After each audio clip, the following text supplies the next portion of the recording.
Bienvenue à tous à la Villa du Bitcoin. Tu l'as dit tout à l'heure, tu étais impressionné de la qualité de l'orateur qu'on avait ce soir.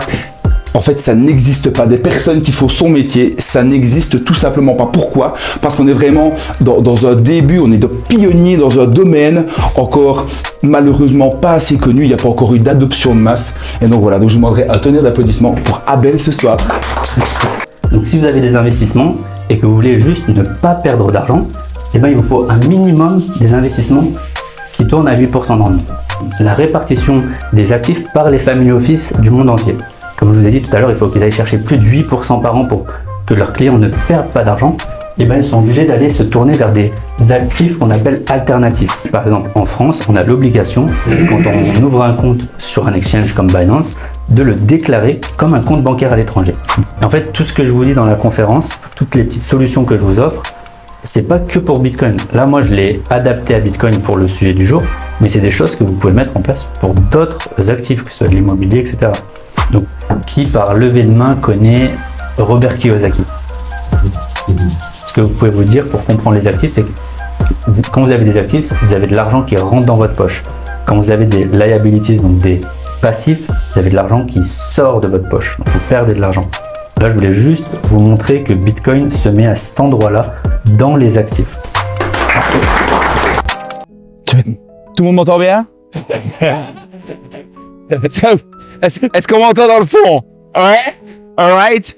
Bon, bienvenue à tous à la Villa du Bitcoin pour ce super samedi et ce super événement à la Villa. Alors moi je me présente, je m'appelle Vincent Léonard, je fais partie des tout premiers qui ont eu cette fameuse idée de la Villa du Bitcoin que je vais vous expliquer maintenant. Donc la Villa en fait ça se résume tout simplement en 5 points. Vous avez regardé ici, on est ici pour la formation, business et contact. En fait, on s'est rendu compte avec nos amis fans de crypto-monnaie, en voyageant dans plusieurs pays, en rencontrant énormément de personnes, on s'est rendu compte qu'en fait en Belgique, on était un peu bizarrement au Moyen-Âge. Eh oui, au Moyen-Âge, parce qu'il n'existe pas encore, contrairement à la France, à la Suisse et à d'autres pays, il n'existait pas encore de surface dédiée à la crypto-monnaie et dédiée à l'apprentissage du Bitcoin. Alors ici, nous, à la Villa du Bitcoin, on n'est pas des conseillers financiers. C'est pas ici qu'on va vous dire, oui, investis ça comme ça, investis ça comme ça. Mais ici, grâce à la Villa du Bitcoin, on va avoir un premier lieu avec notamment un petit studio d'enregistrement à l'arrière où on va recevoir des professionnels du métier comme Abel que je vais vous présenter dans 2 petites secondes. Donc des personnes clés dans l'écosystème crypto-monnaie qui vont pouvoir nous amener leur savoir et pouvoir échanger avec nous et faire profiter la masse, voilà, la population qui se dit moi j'ai envie de venir à la place d'écouter les gens sur Facebook, j'ai envie de venir en live et j'ai envie de voir ce bonhomme qui va me parler de ça ou cette femme qui va me parler de ça ou ça, enfin voilà. On a ce lieu physique et on a le studio en bas de la Villa du Bitcoin. Le 5e service qui pour moi va être le plus important. Quand on veut changer de vie, quand on veut prendre un nouveau domaine, à un moment donné, il faut se tenir les bonnes questions, il faut se poser les bonnes questions et se dire, se demander où on en est. Et pour moi, la réussite se comporte de 3 points que je t'ai cités tout à l'heure. Le premier, c'est le travail acharné pour atteindre un objectif. Quand on essaye de l'atteindre, personne ne travaille 38 heures semaine. Le but du jeu, c'est de charbonner et d'aller le plus loin. Le deuxième, c'est la prise de risque. Et le troisième, pour moi, celui que je prône, c'est l'environnement. Alors j'ai déjà dit ici en mode contact, mais ici l'environnement, le fait de passer du temps avec nous ou avec d'autres personnes qu'on va vous présenter ou qui font partie de notre entourage va faire une différence significative dans votre évolution, tout simplement. Donc voilà, c'est ça vraiment les 5 services de la Villa du Bitcoin. C'est totalement gratuit. Je vous invite à venir avec n'importe qui de vos amis, de vos contacts, d'une personne qui serait intéressée à évoluer dans ce domaine et à s'intéresser à cet écosystème, venir le mercredi soir à la Villa du Bitcoin. Alors voilà, ma présentation est terminée, je vous ai présenté la Villa du Bitcoin. Ici, je vais vous présenter notre super invité de ce soir.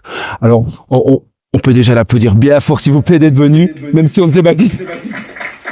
Alors Abel est un jeune homme qui vient de terminer ses études en gestion de fortune. Donc voilà, il est licencié, il a fait des années d'université, pour après faire une grosse formation à Paris, notamment sur la crypto-monnaie.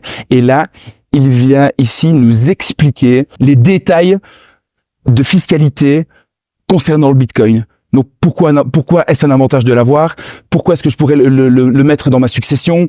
Pourquoi est-ce que je pourrais l'utiliser comme effet de levier dans une banque? Enfin voilà, c'est vraiment un professionnel qui a fait son petit bout de chemin, qui a parcouru plein de pays et qui a décidé de se lancer dans ce domaine de niche. C'est hyper rare d'avoir des jeunes, il n'a que 24 ans, Abel, et il a un parcours extraordinaire. C'est très très rare d'avoir des personnes de ce style-là. D'ailleurs, tu l'as dit tout à l'heure, tu étais impressionné de la qualité de l'orateur qu'on avait ce soir.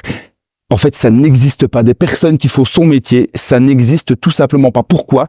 Parce qu'on est vraiment dans un début, on est de pionniers dans un domaine encore malheureusement pas assez connu. Il n'y a pas encore eu d'adoption de masse. Et donc voilà, donc je vous demanderai un tonnerre d'applaudissements pour Abel ce soir. Merci.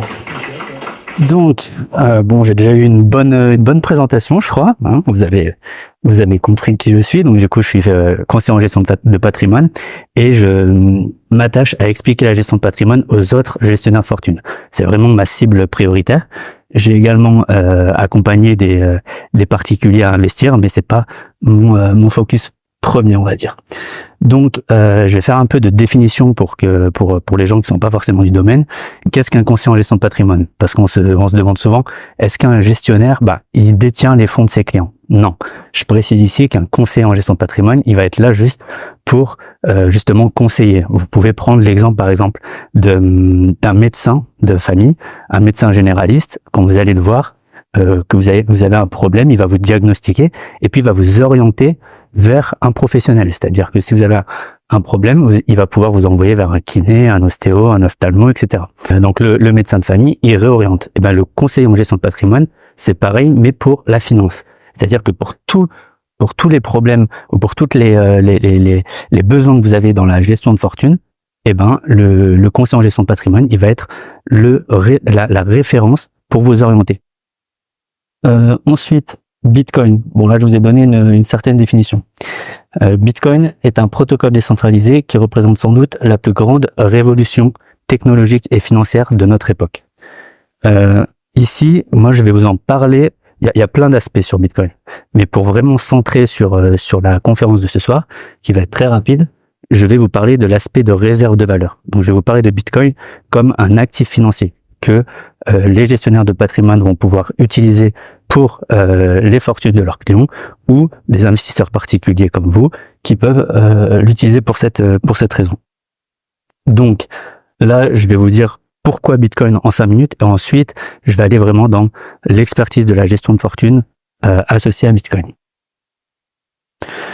Donc ici, je vous ai mis... tout le monde va bien? Si tu veux, je vais faire un zoom cette fois aussi sur... Ah ouais, cool. Ok, ouais, je vais faire un petit jeu aussi en même temps, parce que les domaines là, qu'on va aborder, que ce soit Bitcoin ou la gestion de patrimoine, ça peut être très redondant, on peut s'endormir, c'est un peu, voilà. Donc du coup, je vais vous faire un peu participer, et je vais vous demander de taper dans la main de la personne à côté de vous, pour un peu mettre d'énergie. Donc, pour commencer... Ah, c'est l'été, là. Ok. Ah oui, il y a les blessés. Non, pas les blessés. Les blessés, ils peuvent... vous pouvez y aller, taper la main dans la main des gens à côté de vous. Voilà. Ok. Donc ici, je vous ai mis le graphique de l'inflation. Donc en fait, si vous écoutez les professionnels de la fortune, les économistes ou les gens à la télé qui vous expliquent l'inflation, ils vont vous dire que l'inflation elle est environ à 2%. Mais ils vous parlent en fait de l'inflation du consommateur, ce qui est absolument ridicule parce que la vraie inflation qu'il faut prendre en compte, c'est l'inflation monétaire. Donc c'est l'impression que les banques centrales font et qui dévalue votre monnaie. Donc, elle est plus proche de 8% par an. Donc, si vous avez des investissements et que vous voulez juste ne pas perdre d'argent, eh ben, il vous faut un minimum des investissements qui tournent à 8% de rendement. Donc, ça, c'était une première chose. Ensuite, je vous montre un tableau qui vous résume la performance de tous les actifs financiers dans le monde. Donc, vous avez l'or, vous avez les actions, vous avez les obligations, vous avez l'immobilier, etc. Là, on voit que depuis 2013, l'actif qui surperforme tous les autres depuis plus de 10 ans, c'est Bitcoin. Donc vous voyez ici, Bitcoin, depuis 10 ans. Et ça, ce qui est hyper important, c'est que l'institution qui a sorti ce tableau-là, c'est BlackRock. Par levée de main, qui connaît BlackRock? Ok. Donc BlackRock, c'est la plus grosse institution financière au monde et le plus gros gestionnaire de fortune au monde. Il gère plus de 12 trillions par an. Donc c'est absolument énorme. Ensuite, je vous ai mis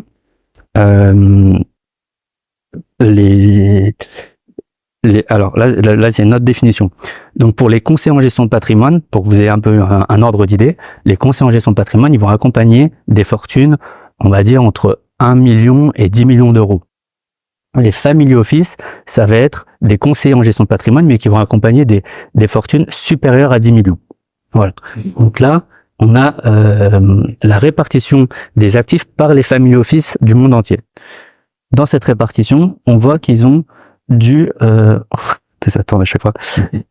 Ils ont dû ces dernières années, tellement que l'inflation était élevée, comme je vous ai dit tout à l'heure, il faut qu'ils aillent chercher plus de 8% par an pour que leurs clients ne perdent pas d'argent, et ben ils sont obligés d'aller se tourner vers des actifs qu'on appelle alternatifs.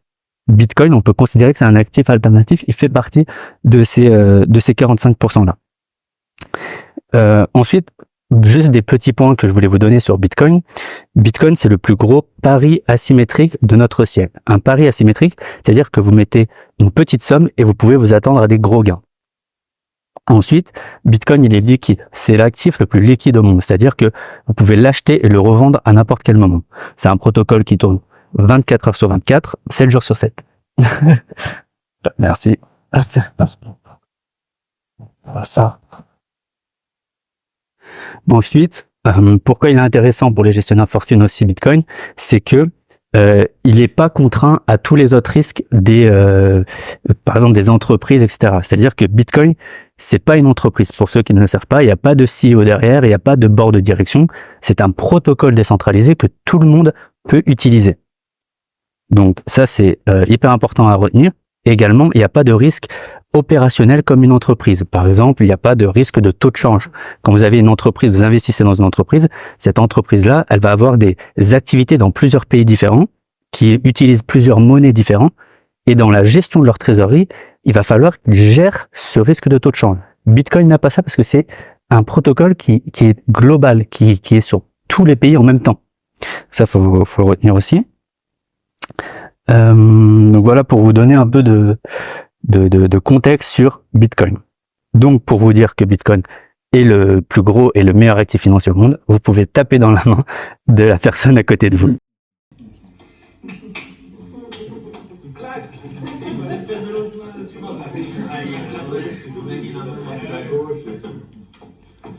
Donc, comme je vous ai parlé tout à l'heure de BlackRock, la plus grosse institution financière au monde, c'était juste pour vous montrer ici tous les ETF qui ont été créés depuis 2024, depuis janvier, par levée de main. Qui sait ce que c'est un ETF? Ok, donc un ETF, c'est un produit financier qui est censé reproduire le cours d'un autre actif sous-jacent. Donc là, vous avez BlackRock, bon, je vais prendre juste l'exemple de BlackRock, qui a créé un ETF sur Bitcoin à partir de janvier 2024. C'est hyper important, ça veut dire que les grosses institutions investissent dedans. Donc vous allez peut-être entendre à la télé des médias qui vont critiquer Bitcoin, mais il faut pas écouter ce qu'ils disent, mais il faut bien regarder ce qu'ils font. Et ce qu'ils font, c'est que eux, ils en profitent. Et ah oui, l'ETF Bitcoin, c'est l'ETF le plus performant de l'histoire de la finance. Donc ça, c'est quand même important. Et je voulais vous donner un peu, pour ceux qui aimeraient un peu se contextualiser pour voir où on en est dans l'évolution. On a eu, en fait, Bitcoin a été créé en 2009. De 2009 à 2020, on peut se dire que ceux qui ont commencé à investir et qui ont compris Bitcoin à ce moment-là, c'était vraiment les geeks, les développeurs, les entrepreneurs qui prenaient énormément de risques. C'était eux qui étaient là, les crypto-cowboys également, hein, avec 2016-2017, l'arrivée des autres crypto-monnaies, les ICO, comme il nous a dit pendant l'introduction, énormément d'arnaques. 98% des ICO sont tombés à zéro. Donc ça, faut vraiment le savoir. Donc de 2009 à 2020, c'était ça. De 2020 à 2024, on a une période un peu de flou où les gens avaient besoin de clarté sur cette nouvelle classe d'actifs, avaient besoin de régulation, avaient besoin que les institutions prennent Bitcoin et en fassent quelque chose de beaucoup plus carré. Et donc, comme je vous ai dit, 2024, où on en est, c'est l'arrivée des institutionnels, du gros argent, on va dire. Les grosses fortunes arrivent sur ce domaine-là. Et ceux qui vont adopter de 2024 à 2028, selon moi, c'est justement les institutions, les conseillers en gestion de patrimoine, les family office, qui vont arriver à ce moment-là, les investisseurs. Donc, c'est où on en est. Et maintenant, on va passer à une partie où je vais pouvoir vous offrir un peu plus de, on va dire, bonnes pratiques. Hop. Pas de souci. Non, il n'y a pas de souci. Tac. Vous pouvez lever la main si vous comprenez ce que je dis pour l'instant. Ok. Immense. J'ai enlevé le grand écran. Hop. Ok. Donc, comment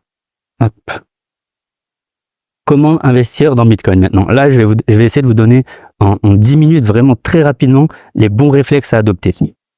Donc, où acheter ces crypto-monnaies? Là, je vous ai mis des exemples. Mon Pèlerin, Rexchange, Relay, c'est des plateformes que je considère être correctes pour acheter ces crypto-monnaies. On a bientôt Bull Bitcoin, qui est également un broker où vous pourrez acheter des bitcoins, qui arrive en France dans pas longtemps. Et où ne pas acheter vos crypto-monnaies, je vous ai mis des exemples. Binance, Kraken, FTX, Mongox. Qui ici, par levée de main, a déjà entendu parler de Mongox et FTX? Enfin, vous allez comprendre pourquoi c'est mieux de les enlever des exchanges. Pour l'instant, bon, Binance, ils n'ont pas encore fait faillite, mais c'est cette catégorie d'exchange. En fait, ces plateformes-là, c'est des plateformes centralisées. C'est-à-dire que quand vous avez vos crypto-monnaies sur ces plateformes, elles ne vous appartiennent pas. Elles appartiennent à la plateforme. Comme une banque. Et ils sont beaucoup plus susceptibles de faire faillite que les banques. C'est pour ça que FTX et Mongox, je les ai mis dans la même ligne, parce que c'est le même type de plateforme, ont fait faillite. FTX, faut savoir que c'est le plus gros scandale financier de notre époque. Hein. C'est des milliards et des milliards perdus. Donc, par levée de main, qui connaît ces définitions self-custody et custodial? Ok. Donc, c'est exactement ce que je viens de vous dire. C'est qu'en fait, custodial, quand vous achetez sur ces plateformes-là, elles ne vous appartiennent pas, les crypto-monnaies, elles appartiennent à la plateforme.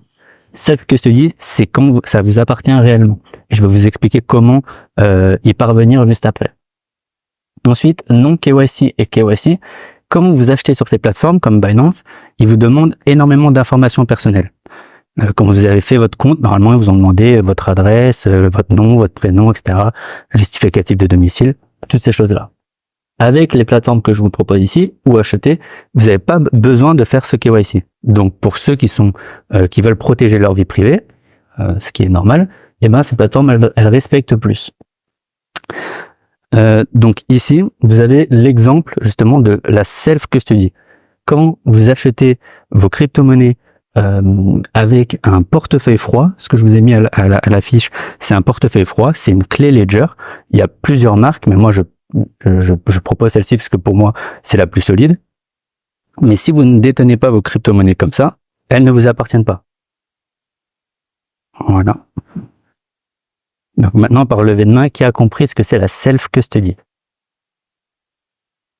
Ok, donc la self-custody, c'est quand on détient ces Bitcoin comme ça. Donc ici, je vous redonne quelques caractéristiques de Bitcoin, qui est l'actif et le protocole le plus sécurisé au monde.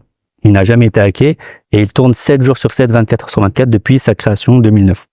En comparaison, quand vous voulez trader des actions en bourse, vous devez le faire le jour de la semaine, entre certains horaires. Bitcoin, ça tourne tout le temps. Et donc, Bitcoin est extrêmement sécurisé. Par contre, là où il y a un risque, c'est sur les individus. C'est sur nous, les investisseurs, qui investissons dans le Bitcoin, parce que une fois qu'on investit comme ça nous appartient. 100% de la responsabilité revient à nous et il n'y a pas de service après-vente à appeler si on perd l'accès à ces bitcoins. Donc, pour ça, je vous ai mis ici la répartition des détenteurs de bitcoin dans le monde.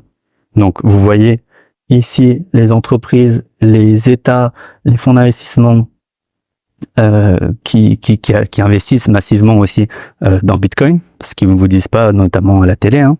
Oui. Et là, cette grande partie, c'est les individus. Donc, comme je vous ai dit, Bitcoin est accessible à tous. Et donc, ça fait que les individus peuvent détenir cet actif. Par contre, le grand rectangle en gris que vous voyez, ce sont les bitcoins perdus. Comme je vous ai dit, quand on a 100% de la responsabilité de son argent, eh ben, les gens, malheureusement, perdent énormément. Donc là, pour l'instant, on peut considérer qu'il y a plus de 5 millions de bitcoins qui sont perdus à tout jamais. Donc c'est plus de 275 milliards. Quand on sait qu'il est interdisible à souhait, oui, c'est plutôt une bonne nouvelle quand on en possède. Opportuniste. Donc là, je vais vous proposer des méthodes de détention différentes de juste détenir comme ça tout seul. Donc là, vous pouvez détenir en multisignature. Le multisignature, en fait, ça va vous permettre de protéger un portefeuille avec plusieurs clés. Donc, si vous voulez détenir, faire un multisig, mais rester tout seul, sans dépendre d'une entreprise, vous pouvez, ici par exemple, avoir plusieurs clés qui protègent votre portefeuille. Vous pourriez avoir une clé sur votre téléphone, une clé sur une ledger que vous auriez cachée, par exemple, dans un coffre, et une troisième clé que vous aurez, par exemple, donnée à votre notaire, qui l'aura mis dans son coffre également. Ça, c'est une protection assez importante parce que si quelqu'un venait à essayer de vous voler, par exemple, physiquement, qui mettait la main sur une de vos clés, eh ben, il pourrait rien faire parce que il faudrait 2 clés sur 3 minimum pour effectuer une transaction. Donc ça, c'est un mécanisme qui permet de dormir tranquille et que peu de gens connaissent pour l'instant. Maintenant, si ce multisig est un peu trop complexe ou émotionnellement est trop important, vous pouvez avoir l'aide d'une entreprise externe qui va vous aider avec un multisignature. Je vous ai mis 3 entreprises que je connais pour l'instant qui font ça. On a Casa, la première entreprise qui va vous permettre d'avoir une clé chez eux, une clé sur votre téléphone sur une application très simple d'utilisation et une troisième clé que vous pourrez cacher dans un coffre à la maison ou dans une maison secondaire. Ensuite, vous avez The Bitcoin Advisor. Donc en fait, ce sont des professionnels du Bitcoin. Il y en a une 50aine dans le monde. Ils sont dans plusieurs pays et ils vous aident, si vous le souhaitez, à investir et à détenir vos cryptos. Donc en fait, vous allez avoir une clé chez eux, une clé dans votre maison et une clé sur votre téléphone. Pareil, comme je vous ai expliqué. Alia Finance, ils font également ça. Donc c'est une entreprise française où là, en fait, vous allez pouvoir, pareil, investir en multisignature avec eux. Ils vont passer les transactions avec vous. Vous allez devoir signer les transactions en même temps qu'eux, parce qu'en fait, ni vous, ni Alia Finance pourra passer la transaction tout seul. Comme je vous ai dit, il faut 2 clés sur 3 pour passer une transaction. Donc ça peut être un moyen alternatif. Si vous n'êtes pas trop perdu, vous pouvez taper dans la main de la personne à côté de vous. Pas de violence. Excuse-moi, tu peux juste revenir à la précédente, pas du tout, qui me passait sur Liana, pour ceux qui ne connaissent pas. Alors Liana, je vais en parler plutôt à la fin sur l'association. Ouais. Alors là, ce sont des bonnes pratiques à adopter pour sécuriser votre portefeuille. Peu importe ce que vous utilisez, multisignature ou single wallet, vous allez, lorsqu'en fait vous allez commander votre clé Ledger et vous allez l'activer, vous allez avoir une application sur l'ordinateur qui va s'activer et vous allez avoir votre clé Ledger qui va s'activer et vous allez avoir une suite de mots qui va s'afficher. Cette suite de mots, c'est votre phrase de récupération et c'est l'élément peut-être le plus important à retenir de toute la conférence. C'est-à-dire que cette suite de mots, c'est ce qui donne accès à vos bitcoins. C'est ce qui donne accès à vos crypto-monnaies. Donc là, à ce moment-là, vous allez devoir les inscrire. Malheureusement, pendant des années, les gens disaient oui, inscrivez-le sur un bout de papier. Sauf que malheureusement, un incendie, une inondation, même juste des gouttes d'eau sur un bout de papier, eh ben on perd l'accès tout simplement à ces bitcoins. Donc c'est ridicule. Et donc là, c'est pour ça que je vous ai mis des affiches de plaques en métal, tout simplement, de graver sa suite de mots sur des plaques en métal et de les cacher dans des petits coffres-forts qu'on peut acheter facilement. C'est juste un réflexe à avoir. Je vous ai mis également la Ledger Recover. Donc la Ledger Recover, c'est une assurance que Ledger a créée en plus pour vous faciliter la vie. Par contre, il faut savoir que quand vous utilisez la Ledger Recover, vous faites confiance à Ledger. Là, on n'est plus dans du 100% responsabilité sur vous. Vous avez une petite responsabilité sur l'entreprise. Mais pour des débutants, parfois, la première année, la deuxième année, d'avoir ce service de Ledger Recover, ça peut être intéressant. Donc la Ledger Recover, qu'est-ce que c'est? C'est juste d'avoir l'opportunité de perdre au moins une fois sa phrase de récupération. Vous allez perdre la phrase, vous allez pouvoir les appeler et ils vont vous récupérer l'accès à vos fonds. Aujourd'hui, par levée de main, qui sait combien vaut un bitcoin? Ok. Donc, aujourd'hui, un bitcoin vaut environ 60 000 euros. Donc, si vous avez la moitié d'un bitcoin, vous avez environ 30 000 euros. Les institutions financières que je vous ai dit au début de la conférence, ils font énormément de prédictions sur le prix futur de bitcoin. Et ils ont des moyens de calculer qui sont qui me semblent assez cohérents. Donc, dans quelques années, que ce soit 2030, 2040, un bitcoin pourrait valoir 1 million d'euros. Donc, à ce moment-là, avoir juste la moitié d'un bitcoin, vous allez déjà vous asseoir sur une grosse fortune. Donc, si vous avez la moitié d'un bitcoin aujourd'hui, faut pas réfléchir en se disant, OK, j'ai 30 000 euros. Non. J'ai peut-être un demi-million, peut-être 1 million dans l'avenir. Donc, vous pouvez, là, je vais vous donner des astuces de gestion de patrimoine pour protéger ça, pour protéger cette petite épargne qui va arriver. Donc, l'idée ici, c'est d'anticiper l'inévitable. L'inévitable, bon là c'est un peu les sujets qui sont pas super cool à aborder, mais voilà. L'inévitable, donc c'est le décès ou l'accident ou des choses comme ça. Donc ici, je vous ai mis comment sécuriser sa situation avec les outils du droit. Là, je vous ai mis des outils du droit français, mais très certainement qu'en Belgique, vous avez des mécanismes qui sont similaires, peut-être avec des noms différents. Donc, le mandat de protection future, qu'est-ce que c'est? C'est en fait, si demain vous veniez à être ce qu'on appelle incapable, c'est-à-dire si vous avez un accident et que vous êtes intellectuellement incapable de gérer votre patrimoine Bitcoin, et ben, par le mandat de protection future que vous aurez fait pendant votre vivant, vous pourrez dire, moi, si je suis incapable demain, je veux que mon portefeuille soit géré de cette manière ou qu'il soit géré par cette personne de confiance. Soit vous avez quelqu'un dans votre famille qui connaît bien la crypto et que vous lui faites confiance, vous dites, bon, bah, cette personne va gérer pour moi, ou vous n'avez pas de personne de confiance dans la famille et vous pouvez dire, cette entreprise ou ce conseiller en gestion de patrimoine peut gérer ça pour moi. Donc ça, c'est le mandat de protection future. Le mandat posthume, c'est de pouvoir inscrire à l'avance ce qui va se passer de la gestion de votre portefeuille quand vous allez décéder.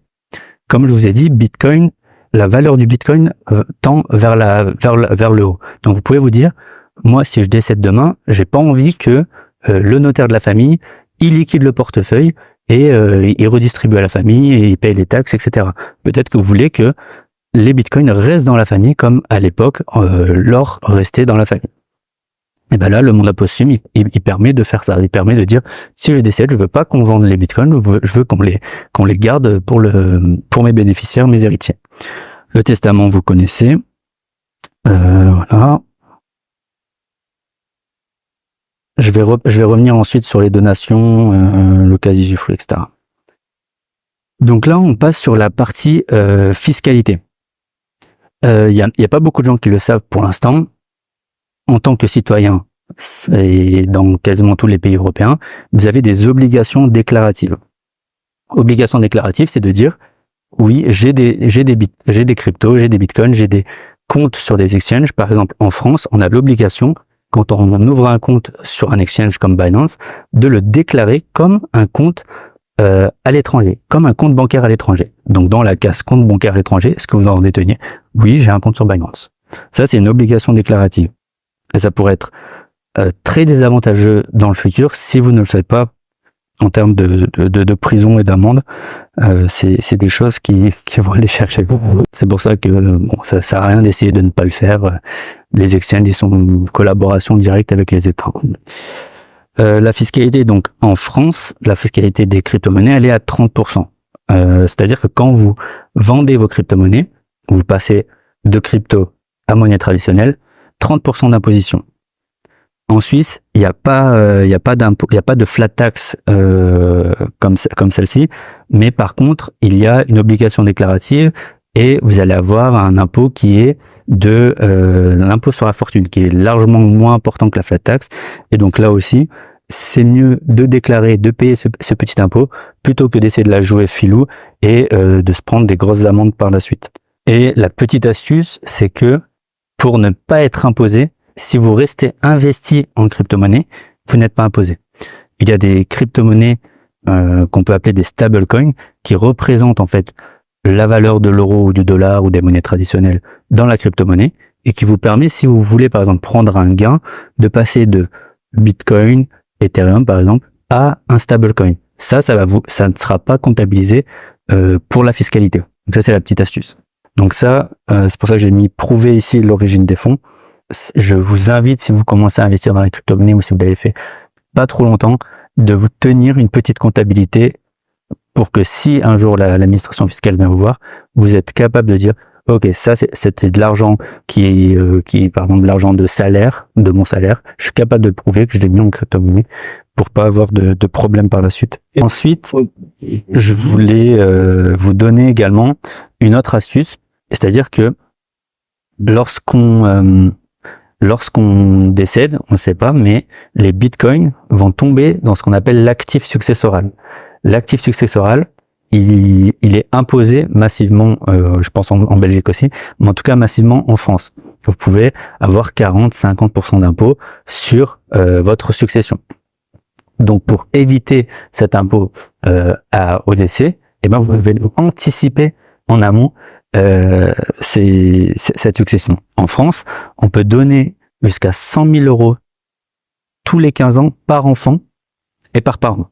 Donc ça, c'est assez on va dire, si on anticipe bien, on peut ne pas payer d'impôt sur ces cryptos. Si on a anticipé, on peut donner justement à ses enfants. Ensuite, il y a un timing sur les donations, c'est-à-dire que si vous voulez, là en fait, je vous ai mis le graphique de Bitcoin depuis 2011 avec les bulls et les bear market. Par levée de main, qui sait ce que c'est qu'un bull market? Ok, donc un bull market, là vous avez, en fait c'est une forte période haussière sur les marchés. Un bear market c'est l'inverse, c'est une forte baisse sur les marchés. Donc là, la petite astuce pour le timing des donations, ce que je vous disais, lorsque vous voulez donner à vos enfants, eh ben vous avez un timing à respecter. Si vous voulez donner plus de Bitcoin, plus de crypto-monnaies, plus d'unités, vous allez attendre ces périodes baissières, que la valeur tombe pour pouvoir donner plus en unités. Par contre, si vous voulez, par exemple, dans le cas d'une entreprise, vous voulez par exemple effacer plus de plus-value pour avoir un avantage fiscal, eh ben vous allez attendre un bull run dans ce cas-là. Parce que là, vous allez avoir une valorisation des bitcoins et donc pouvoir effacer plus de plus-value. Donc tout ça, c'est des petites astuces assez sympas. Vous pouvez taper dans la main de la personne à côté de vous pour pas s'endormir. Très sympa ça. Je sais pas comment on va finir après. Donc ensuite, il y a la succession technique de ces bitcoins. Donc en fait, vous pouvez utiliser des entreprises justement comme ce que je vous ai dit tout à l'heure, Casa ou Alia Finance, pour que vos bitcoins ne soient pas perdus à la succession et que votre famille puisse mettre la main sur vos bitcoins sans qu'ils puissent mettre la main sur vos bitcoins quand vous êtes vivant. C'est toujours ça les choses à faire. Donc avec Casa, par exemple, avec une entreprise, comme je vous ai dit tout à l'heure, si vous faites un multi-signature, eh ben, très simplement, via l'application, vous aurez pu choisir vos bénéficiaires, par exemple, mon enfant, ma femme, etc. Et ils vont pouvoir mettre la main sur vos bitcoins quand vous serez décédé, parce que c'est très simple d'utilisation. Maintenant, avec Alia Finance, la troisième clé, comme je vous ai dit, vous aurez pu la laisser à votre notaire. Et le notaire va pouvoir gérer la succession. Donc là, c'est vraiment pour les pros. Hein. Là, c'est vraiment technique. Au revoir à tous. Bonne soirée. Là, c'est vraiment se dire que si vous voulez apprendre à investir en crypto-monnaie, vous pouvez vous dire que ça, c'est l'objectif final. C'est d'être capable d'en arriver là. Donc, pour ceux qui sont connaisseurs, on va pouvoir personnaliser sa succession en Bitcoin. C'est-à-dire que là, vous voyez la première clé, on va dire que c'est ma clé. C'est ma clé de mon vivant. Je vais pouvoir, de mon vivant, personnaliser sur le code même de Bitcoin, grâce à Liana, dire que si je décède, eh ben, une deuxième clé que j'aurais laissée à mes enfants ou à ma femme, par exemple, va s'activer pour qu'elle puisse avoir accès à mes Bitcoins. Quel est l'élément qui permet de dire si on est vivant ou décédé? C'est que il n'y a plus de transaction qui est effectuée sur ma première clé. Et donc, au bout de 6 mois, ou le temps que j'aurai décidé, la deuxième clé va s'activer et ma femme ou mes enfants vont pouvoir mettre la main sur mes bitcoins. Admettons, élément catastrophique, la famille n'arrive pas à mettre la main dessus, ou refuse la succession, ou est elle-même décédée. Eh ben, j'aurais pu laisser une troisième clé à une entreprise, un notaire ou un gestionnaire de patrimoine, qui va après, suite à ce qu'on a dit tout à l'heure sur les outils du droit, par exemple le testament que vous aurez fait ou quelque chose comme ça, il va dire il va faire ce que vous lui avez dit de faire de votre vie. Là, on est sur de l'optimisation de portefeuille. Qui, par levée de main, connaît le crédit lombard ou le prêt lombard? Ah bah, je vais apprendre quelque chose. Ouais. C'est cool. Le prêt lombard. Donc, en fait, ça, c'est un mécanisme. Et en fait, tout ce que je vous dis dans la conférence, toutes les petites solutions que je vous offre, c'est pas que pour Bitcoin. Là, moi, je l'ai adapté à Bitcoin pour le sujet du jour, mais c'est des choses que vous pouvez mettre en place pour d'autres actifs, que ce soit de l'immobilier, etc. Donc, le prêt lombard, en général, les grosses fortunes l'utilisent avec, par exemple, des biens immobiliers. Qu'est-ce qu'ils font avec leurs biens immobiliers? Ils vont voir une banque et leur disent, écoutez, moi, je vais emprunter de l'argent, mais je veux pas vendre mes biens immobiliers. Ce que je vais faire, c'est que je vais mettre en collatéral, en garantie, mes biens immobiliers, et vous allez me prêter de l'argent contre ces biens-là. Et ben là, maintenant, à partir de cette année, c'est possible de faire du prêt lombard avec ces bitcoins. Donc, admettons que vous vouliez emprunter de l'argent, vous pouvez faire un accord avec une banque, souvent c'est les banques privées suisses qui le proposent, et ben vous pouvez mettre en collatéral vos bitcoins et emprunter des monnaies fiat. L'intérêt du prêt lombard, c'est que on n'a pas besoin de vendre ces bitcoins. C'est ça le gros intérêt. Et en général, sur des prêts lombards, si vous avez des garanties solides, vous pouvez négocier des taux très bas, des conditions qui sont intéressantes. Donc ça, c'est le prêt lombard traditionnel. Là, je vous ai mis le crédit lombard vraiment sous stéroïde, ce que j'appelle. Ça va être d'emprunter, par exemple, à 2%, de réinvestir son argent qu'on vient d'emprunter à 8%, par exemple. Et ben, vous venez de faire 6% d'argent gratuit. Donc là, c'est vraiment pour les pros et c'est des boucles qui sont un peu plus poussées. Je vous ai même mis un exemple, mais il y a des risques assez importants et je vais pas dire à tout le monde de faire du crédit lombard, notamment parce que Bitcoin est extrêmement volatile, les crypto-monnaies sont extrêmement volatiles et donc pour pas se faire liquider sa position, il faudra une surcollatéralisation très importante. Par exemple, Michael Saylor, qui est le PDG de MicroStrategy, c'est sa stratégie de trésorerie, c'est de faire du lombard sur ses bitcoins. Mais il est surcollatéralisé à mort. Et donc, du coup, il faudrait qu'il y ait une baisse de 90% pour qu'il soit liquidé. Donc, il est tranquille. J'ai dit, pour ce genre de prêt lombard, faudra aussi avoir des conditions de durée qui sont cohérentes. Là, je vous ai mis au minimum 4 ans parce que sur Bitcoin, il n'y a pas un seul investisseur qui a perdu de l'argent s'il investit plus de 4 ans dans Bitcoin. Donc ça, c'est important à savoir. Et aussi d'être bien conseillé. Donc voilà, moi, la conclusion que je voulais vous faire, c'était de comprendre que Bitcoin est le meilleur actif financier qui existe et qu'il existe désormais plein de stratégies possibles pour optimiser son patrimoine Bitcoin. Là, je vous ai mis qui par levée de main connaît Robert Kiyosaki. Ok, donc Robert Kiyosaki, il a écrit des livres sur l'éducation financière, extrêmement important. Et là, il met justement la composition d'un portefeuille de quelqu'un qu'on pourrait considérer de riche et d'éduqué financièrement. Moi, ce que je vous ai mis, c'est en bas Assets and Liabilities. Donc, les assets, c'est les actifs.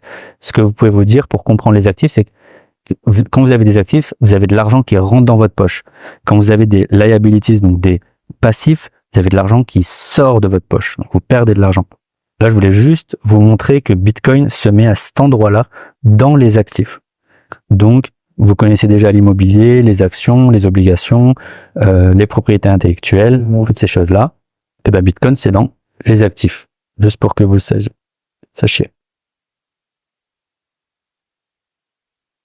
Donc, sur cette présentation, vous avez appris pourquoi Bitcoin est le meilleur actif financier au monde et pourquoi il est à la plus grande révolution de notre siècle. Nous avons abordé les bonnes pratiques pour investir ou gérer correctement un investissement en Bitcoin. Vous savez maintenant comment respecter vos obligations fiscales et légales en tant que citoyen européen détenteur de Bitcoin. Nous avons vu comment anticiper la succession et les scénarios catastrophiques pour protéger vos proches et assurer la continuité de la valeur de votre patrimoine Bitcoin.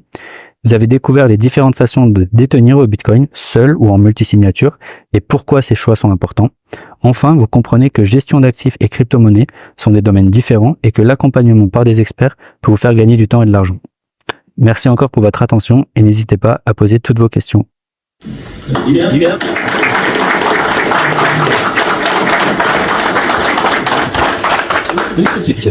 sûr. Je vous laisse le micro. Tout à l'heure, on parlait des dépenses, donc via une carte crypto, etc. Si on se fait imposer là-dessus, est-ce qu'on se fait imposer sur une plus-value ou alors sur une conversion d'une monnaie qu'on a déjà, sur laquelle on a peut-être rien gagné? Ouais. C'est-à-dire que littéralement, par exemple, je mets, Si on a on une va dire, perte en 1000 balles de Bitcoin, exemple. Ouais. J'achète 1000 euros de Bitcoin. C'est resté à 1000 euros et j'achète, je sais pas moi, un paquet de bonbons. Est-ce que je vais réellement me faire imposer sur le prix du paquet de bonbons alors qu'en soi, c'est même pas une plus-value que j'ai fait, c'est juste une dépense que j'ai faite? Alors là, c'est pour ça que c'est compliqué, c'est que ils vont l'administration fiscale va vouloir savoir à combien tu as eu ton Bitcoin et à combien il valait au jour où tu as acheté tes bonbons. Ok. Et il va t'imposer sur la plus-value s'il y en a une sur ça. Et donc, je vais être imposé sur 2,35 €.